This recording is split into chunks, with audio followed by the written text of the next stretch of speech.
Hello, it's the 18th of April 2020 and day 33 of my self-isolation.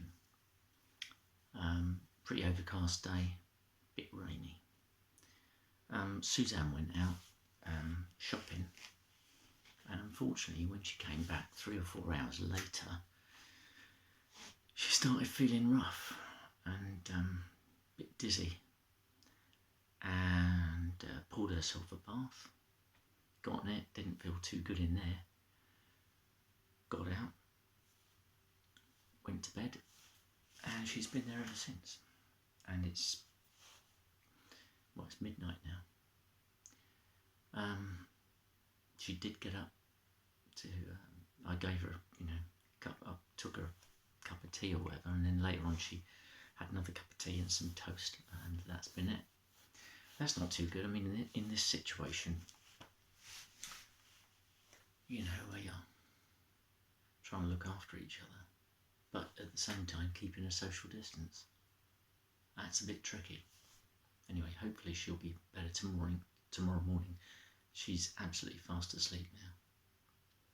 Anyway, a bit rainy today, a bit wet outside, but I did get some of my gluing going, which is good. I'm trying to take it steady with it, get it all clamped up, allow it a nice time to set before I move on to the next bit. Ideally tomorrow I'll glue I know I'm going to be talking technical. I'm going to glue a back strap onto the back of the neck that's inside the body. But yeah, anyway. What I should have mentioned about yesterday was that we had we downloaded this house party app, and we got together with Rosie and Alex and Claire and Ezra and me and Suzanne, and so it's a video conference. You're doing video conferencing. I think house party is intended for playing games, but yeah, we've just used it as an alternative to Zoom. It's nice to see everybody. Yeah. It would have been nicer if we could have got Nick involved as well, Nick and Olivia. But anyway, they've been doing Taskmaster tasks at home, and they sent us a really funny video about that.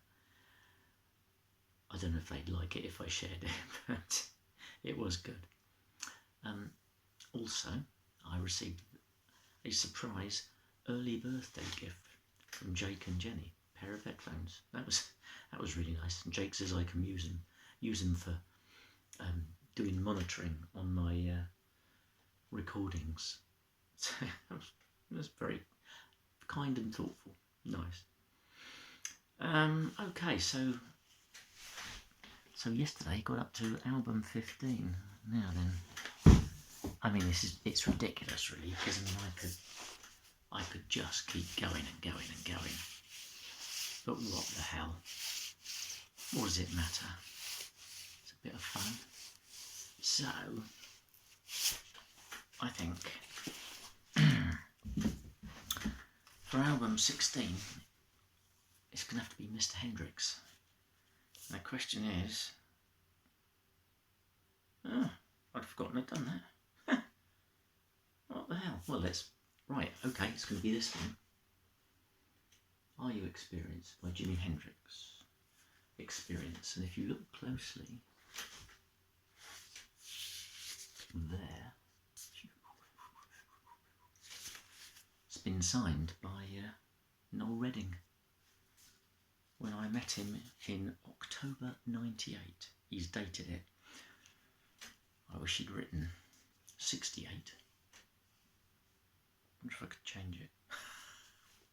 I also got him to sign this one. Now, there's a little bit of a tale behind that one. It's half of Electro Ladyland. Now, back in the day, number one, couldn't afford to buy the double album, and besides which, being a young man, I was too embarrassed to buy the double album with the naked ladies all over the cover. But somebody at school, for this was at school, offered 2 Hendrix albums for sale. One was something like Jimi Hendrix's Greatest Hits. I reckon this would be shortly after Hendrix died, which was 1970, wasn't it? I mean, it could have been 1971 that he offered them up for sale. But, yeah, my pal David Burns wanted us to buy them together. And he had first choice, and he went for Jimi Hendrix's Greatest Hits. Subsequently, he thought he'd made a mistake.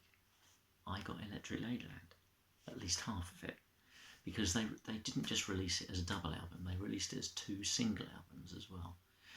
So I got the one with a nice portrait of Mr. Hendrix on the front, which Noel Redding adorned with his signature, which is, it's quite nice. I don't know if it's improved the value of it or decreased the value of it, but what the hell. Anyway, so I'm putting Are You Experienced as album 16 of the influential albums. I can remember actually visiting a friend in Staines, I think it was Tim Angel, and came home on the bus, and there's me, pimply young lad, holding this album saying, Are you experienced? And 2 slightly older teenage girls tittering and pointing at me. Are you experienced?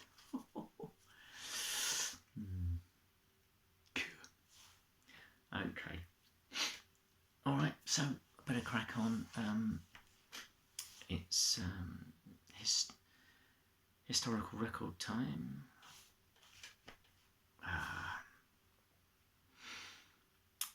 Okay, to the 13th of April, it is estimated that either 4,000 or 6,000 people have died in care homes, depending on who you listen to.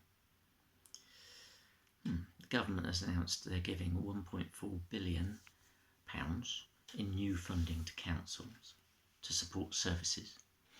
Presumably these are the services they've been cutting back on for years, but anyway. Councils have been told to keep parks open.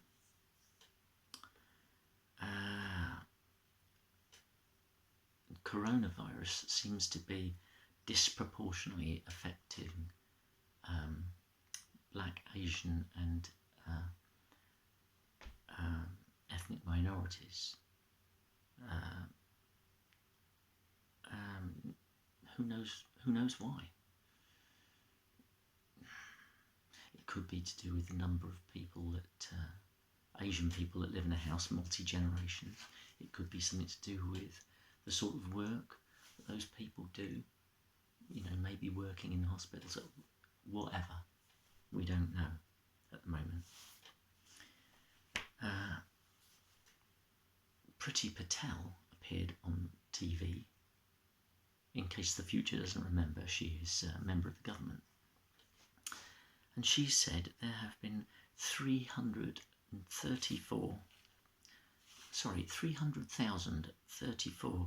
974,000 tests carried out. What does that mean? What number is that?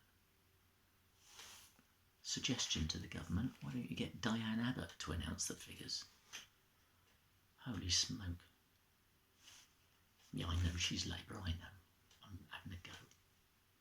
Anyway, today, the figures for the previous 24 hours were 888 deaths in hospital, giving a total of 15,464, with the number infected as 114,217. And it's quite interesting that I think I got the number wrong yesterday, but it was 847 deaths yesterday. Interestingly, South Korea which did very well at testing initially. There's a total of 231 deaths. So they're doing, well, they did very well in comparison with us. Anyway,